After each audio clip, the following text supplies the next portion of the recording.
You get what the MLS states.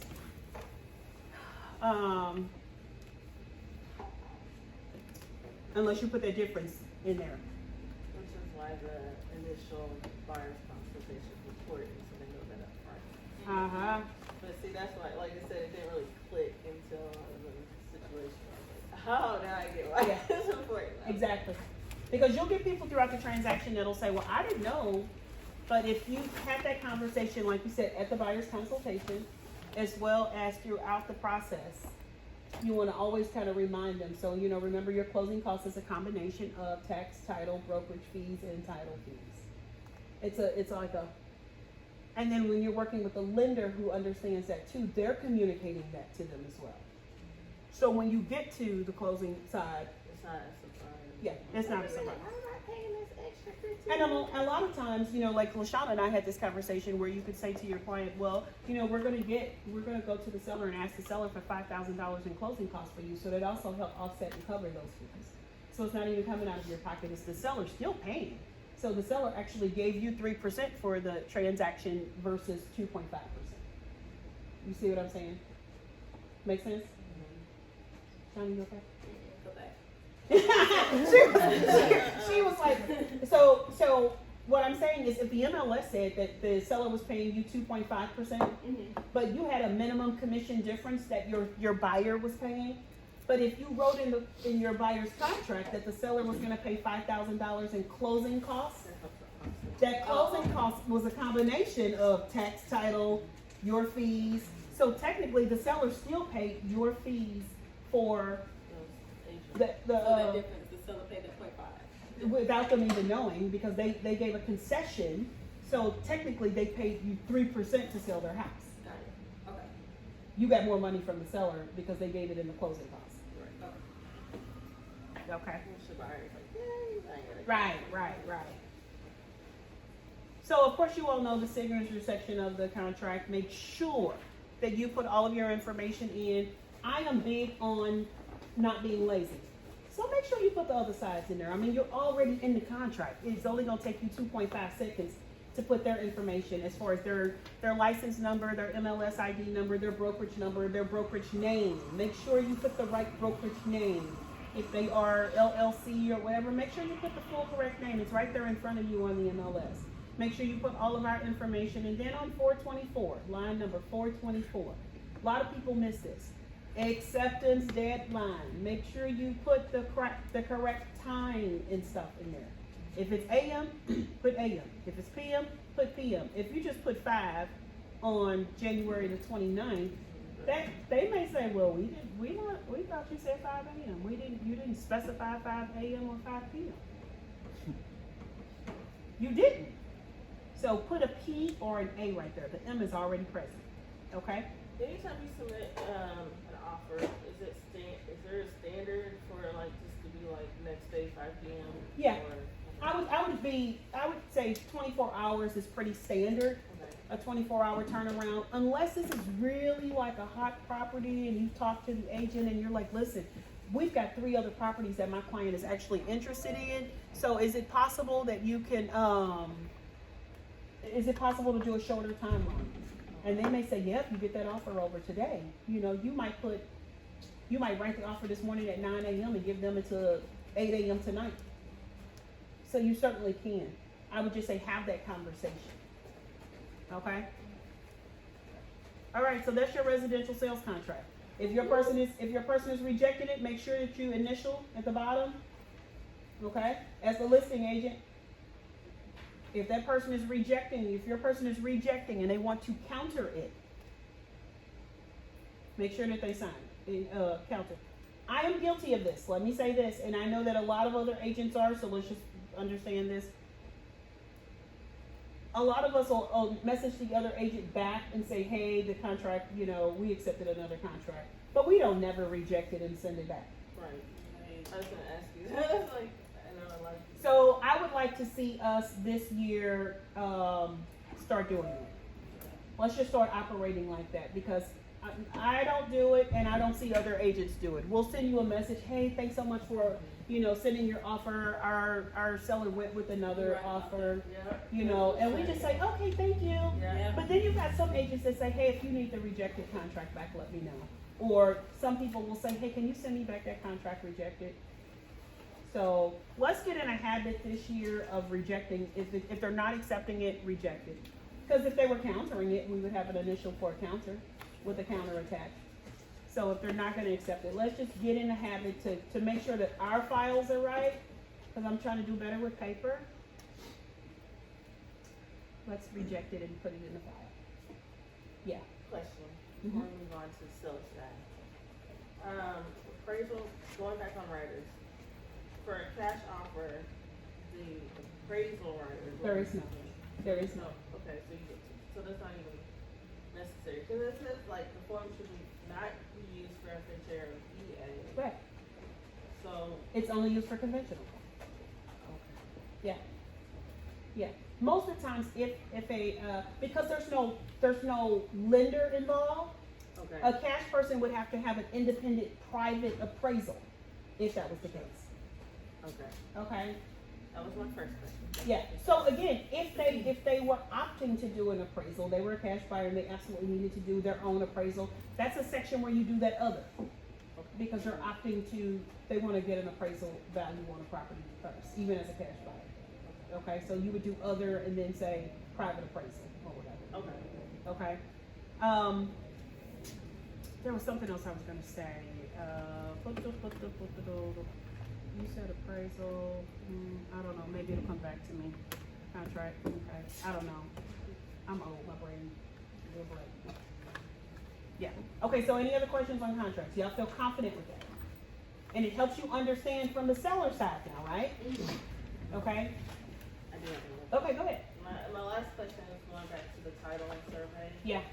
I had it pulled up. The title and survey, I know like you said, it's usually like $500 or $600. Mm-hmm. Just from my personal understanding, the boundary survey is basically just an eye registry. I don't know. So what's the difference between the two? So there are two different, there's one where they put the stakes in the ground and one is like an aerial one. But again, that would definitely be the best question for a title company. Okay, Cause I don't wanna lie to you. Okay. But I know the two different, one is more of a boundary, one is a stake in the ground kind of thing. okay. Okay? And they'll still get them on paper, Yeah. but there's, or there's just none, Yeah.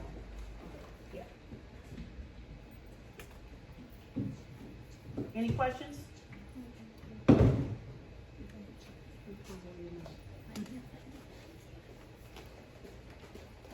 All right, so we understand the contract, we understand the riders, we understand what needs to happen, we understand timelines, we're feeling more confident with timelines. Remember, transmittal, whether you're a buyer or a seller, transmittal, okay? Has to be the same thing and On time. Who gets the transmittals? title company. Come on, The tell me. And lo- you. The And the lender. lender. Everybody involved, basically. Because this is And your the what? title company. That's your check. This your paycheck. This your time sheet. Yeah, Right. that's- You need the lender to know because he's got to work the numbers for your buyer, okay? You need the title company to know because they're finalizing and they're balancing with the lender. And you need the brokers to know because they're going to disperse the money when it comes down from those parties. Okay? Yeah? If you could accept this contract, going back to that, can we review one more time, who needs what, the title company and the lender, like the difference, like the title company. So will you have- get an accepted contract, Yes. okay? Now I know that you got a bunch of stuff in your thing that you got signed, right? Yeah. The title company and the lender gets the transmittal, the executed contract, the rider. So like if there's an FHA, a VA, or a conventional, the appraisal rider, they get those things, okay? That's not a whole bunch. And then you can also send it with them if you like the MLS printout sheet. Remember the MLS printout sheet? Why do we save the MLS printout sheet? So that we don't go back and change it. What are they changing? The commission. Mhm. Don't play with me. Don't play, because they'll be saying, you'll get something from the title company in the end that says your commission was 2%. And you'll say, no, it was not. And they'll say, well, yes, it was 2% per the other side. And you could say, look at the MLS printout sheet on the date, because it's stamped at the bottom when you printed it out, saved it. It's got a time and date stamp. So 30 days ago, it shows that they were paying me 2.75. So talk to their mama about that, bring them out 7.75. Okay? That's the reason why you want to put that MLS printout sheet in there. And I would also say put the tax. Yes. Because the title company is looking for information. Okay? So the only thing else that you would send is the title and survey to title. You don't have to send that to the lender, but you can include it. It's not hurtful if you just click all those documents and hit send to the title company, send to the lender. But that's really for that. Lead-based paint disclosure is needed by the lender. Yeah. Okay? So you always want to make sure that lead-based paint disclosure that's out there is for the lender to have. And the home warranty goes to the title? Yes, I would send it to the title. If you have you usually don't have that when you write the initial contract, but once you get that, say you go in and you do it 2 days, a week, sometimes it's a few days before closing, you want to make sure that the title company and the lender get that invoice. Yeah. Definitely the title company, but I send it to the lender too, because we just want to make sure that they know about the home warranty. Okay, y'all good on that? Yeah. And you said the buyer's lender contract info too to the. What? The Huh? lender, What? title company. What about? They need to know, like, the buyer's lender, I put buyer's lender contract, or contact info. They need to know the title. Who, the title company? That's going to be on your transmittal. Okay, right. Remember that's the purpose of the transmittal. It's telling everybody involved. It's got the other agent on there. It's got the title company. It's got the lender on there. If there's a home warranty, it says it on there. When do we project to close? How much is the property? How much was it listed for? What's the MLS number? When did we go under contract? And how much money on the right-hand side? Where's my money? Is there a difference? Is there a brokerage fee? You know what I'm saying? Is there a bonus? Because sometimes you'll see MLS items that says, if you close by March the 31st, the seller gonna give you a $1,000 bonus, right? Yeah. You wanna make sure that that's out there. Boom, boom, boom. Okay? Collect your Skrilla. Right? All right. One thing that I wanna say is when you're writing these contracts, or when you're dealing from a listing standpoint, in your loop, okay? In your loop, if you're operating as the seller's agent or designated as you're the listing agent, right? If you're the listing agent and you get 9 contracts, all 9 of those contracts go in that loop. You just create different folders in that loop for those contracts. And then the one that you execute is the one that you will have on there executed. You know what I'm saying? You'll have that on there, right? But if you're representing the buyer, Chris, can you give me that? You know which one I want. Yes, ma'am. Thank you. Right, If you're representing the buyer, so Wanda, this is new for you too. I'm sorry, just real quick before you go in there, because this is you a new person, so you may not know this. Real quick, if you're representing the buyer, you can go. No, if you're representing the buyer, and your buyer, you've been out to show 10 houses. Thank you. You've been out to show 10 houses. How many loops would you have for that buyer? 10. Yes, that's all I want you to know. Because what you don't want is to go into one loop and put 10 different contracts. Yeah. Each loop is address specific. On the sales side, we're talking about this address. You're the listing agent, so all of the contracts you get for this property is going in this loop. So so I want to make sure I get this right. So if I'm representing the buyer, we looked at a property, we submitted it, that's one loop, and it gets rejected. So we're going to the next. And don't put it on there as rejected. Just put it on, when you change your status, Yeah. put withdrawn. Okay. Uh-huh. So, but then if we go to another house and we put an offer, that's a whole separate loop. Yes, ma'am. And if it gets withdrawn, then it's another, okay. Yeah, because here's something that also, you know that your ones that you didn't get could come to life. They may call you and say, hey, Brandy, you wrote an offer a week ago and the deal fell through. Is your person still interested? You could say absolutely, right? So now you go back to that loop. You just go in, you changing dates. We're going to resubmit our offer. Bam. Everybody signs in and there you go. Okay. Every time you write an offer for your buyer, it has to be a different loop. Okay? Now there are documents that you can always share to each loop. So say for instance you just wrote on, 5222 Blue Street, right? Well, you wrote on Blue Street, you've got your buyer's agency agreement already signed, you've got your pre-qualification, and you've got a broker's disclosure also in there, right? We know that during the life of this relationship right now, those don't expire until said date. The buyer's agency, the other two don't have an expiration date. So you can go in, click those 3, and then copy those to your new loop. So you don't have to keep getting those signed or initialed. Got me? Okay. Always make sure you do a new loop, and loops are to be by address. Unless you don't have an address yet, you're just working with this person, you need to send them a buyer's agency. So now this loop is called Christopher Davis. And then once me and Christopher find our first house, I'm gonna go in and change that loop to now the first address, and now every property after that has an address. Okay? All right. So we've talked buyer. You guys have an understanding of buyer. You got an understanding of inspections, right? Let me make sure, right? Everybody know? Okay.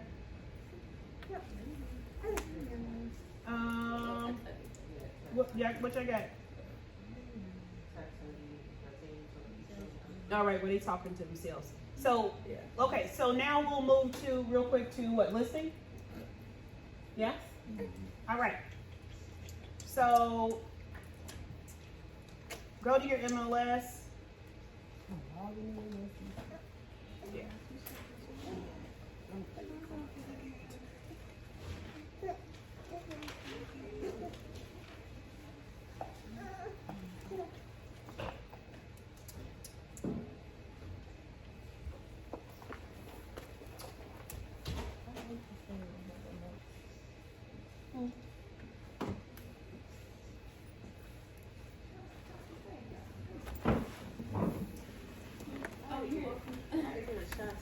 Shout out, 'cause this is, I need to get We're going Maris.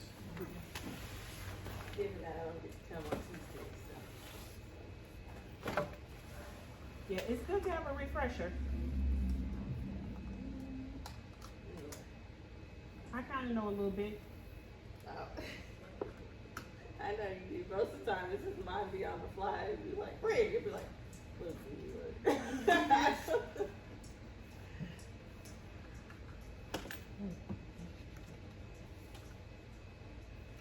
All right, so y'all log in. Let me know when y'all log in because I got to get some coffee anyway. Log in. We're logged in. Go ahead and get your coffee.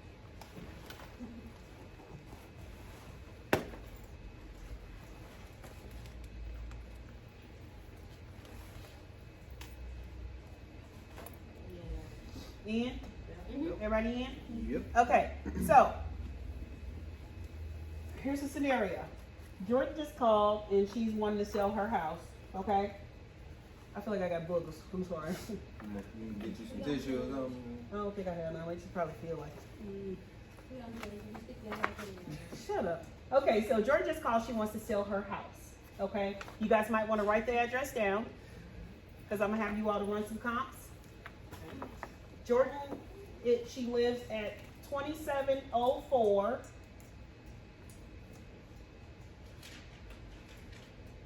Chapel, Chapel, New Word View, VIEW Drive in Florissant, Missouri.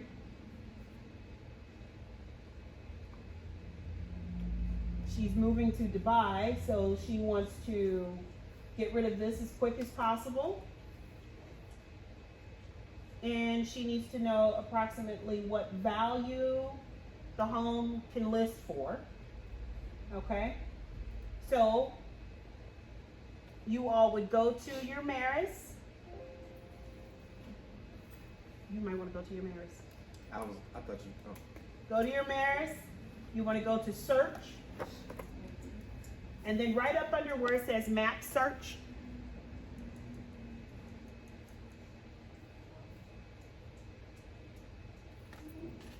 You say map site. So when you go to your Marist and you click on search, right up under the area it says map search is in the middle of the page on my screen. You're gonna type in an address. You're gonna type in Oh, okay. You're gonna type in the 2704 Chapel View within 1 mile. You're gonna select the 1 mile. Does everybody see that? Did you click on search? So when you go to search, hold on, you need to click on residential and quick. I just thought that y'all knew how to search. I'm sorry. I'm like, You just put the number in where? No, ma'am. Not when you're running comps. No, not when I'm running. Yeah, I know that. I'm not sure. Right. So what you want to do? The address and what? You wanna put that address that I gave you guys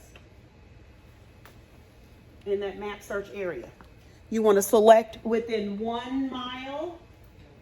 close as.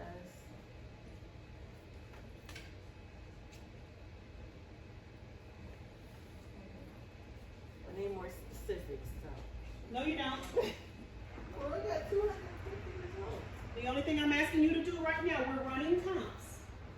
Right. Right now, I just need you to, I didn't ask you to select anything. I just need to make sure that you got that part done first, within 1 mile. Okay. Okay? Have you gotten that done? Yes, ma'am. You wanna click on, I know it says active and pending already selected, right? Right.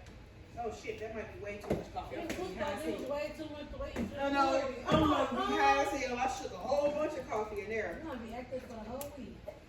Then Chloe gonna be like, At this point. okay. Did y'all put Well, she just pushed the button. put coming soon? Yours didn't have coming soon already selected? I Okay, didn't well we close. gonna get you together. Select coming soon. Mine? Yeah, you. I'm sending over you. Oh, you just Select- what you had taught me. Close. Y'all selected close? Y'all selected close? Yeah? Yeah, okay. Over on the bedroom, well, right above the bedroom where it says price, Yep. do 200 to 300.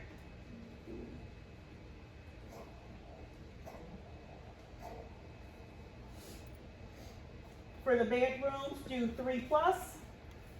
And make sure you put that in the total bedroom. You're always searching in the total bedroom section. And then for total baths, 2 plus. Now at the bottom of your screen, in the lower left-hand corner, how many matches did you come up with? 87. 80. Both of y'all got 80? I got 87. I got, 80. do you have coming soon and active selected? I have Coming soon and close. Active. Coming soon, close. 87.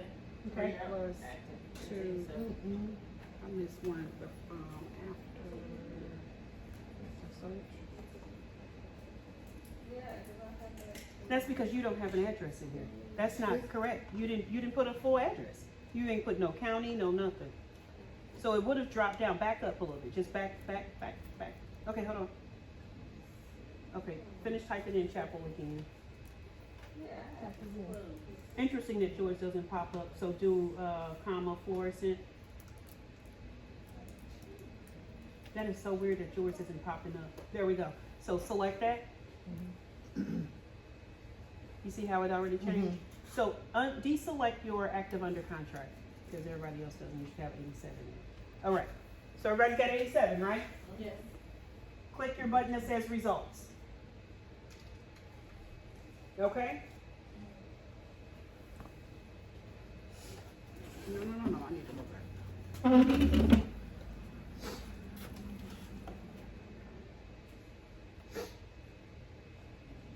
What is my address? 2784? Or Oh, 2704. four. Okay, now, so this is the location. we're waiting on Tawana. We just want to make sure she get hers. Four, I'll put this in. I want to keep everybody on the same page. Oh, I'm gonna get it all in. Okay. Write this in your notes. Because here's what you're going to be looking to compare. Write this in your notes. Write this in your notes. I mean, get your ink pen. Write this down. You're going to be comparing this to a 4-bedroom, 3-bath, 2,850 square feet. How many square feet? 2,850. How many bedrooms? 4. Four How many bedroom, baths? 3 baths. 3. Okay. So, when you go to your merits, what I like to do is I like to first sort by square footage. So if you click on the square foot above, click on that, and it's gonna change it, and it should say 1,000 whatever first, right? Mm-hmm. Click on it again, because you want to put the highest. We got a high square footage, right? 2771. Uh-huh. Everybody still with me? Yep. I have a que- Okay. I have a What's it? question. What's it? Mine's keep coming up 2,500, so I'm trying to see what I have. 2,500 what? That's what I had at Matches. first. That's too. because you didn't put an address in. This right here? You see this right here? That tells you that you have an error. So you didn't put a full address in. That's Chapel View Word, Kansas City, New Mexico. Oh, yeah, Mhm. okay. Okay. Now, when you put in Florida, so now you can select. Nope, come down to select. Gotcha. So Okay. now what do you have? 87. Okay, let's go. What I did Get was, results. I got 2 tabs open Yeah. again. Okay, I remember that. y'all ready? Hold on, because my URL was old, what it said. And I think Gotcha. that's because I opened up another tab. Okay, so what I need each of you to do, because no appraiser chooses the same houses, no agent chooses the same houses, okay? All of you gonna have probably different houses, but we may come somewhere within the same price point. Y'all got it? Mm-hmm. What I need each of you to do is to look at your MLS data here. And what we're comparing that this house is 27, how many square feet? 2850. 2,850 square feet. So we want to look at square footage that is either that or a little bit above or a little bit under, okay?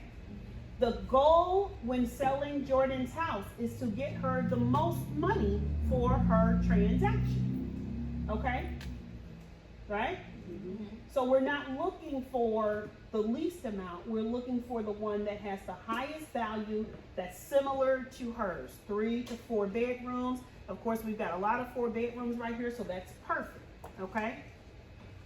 So if we're 2,800 square feet, I would not be looking at properties 9 times out of 10 under 24, but there's some good ones that look like right under. I would still select it just to see, okay? So here's what you do. Look at the square footage in the bedrooms first and the price. Then you want to select those. Thank you, baby. Then you want to select them over to the left of your screen, okay? Without seeing any pictures of it yet, you're selecting it based on bedrooms, based on high price, based on square footage, right? Once you've selected the ones that fit some of the criteria that you're looking for, then you're going to click on the one of the MLS numbers, okay? Now you can see the picture and see if it truly is a 2-story home. If it's a ranch, you want to uncheck it because you can't compare a ranch to a 2-story. What's up, Brandy? Would it be good, like she said, like we were just talking, like having another tab open so you can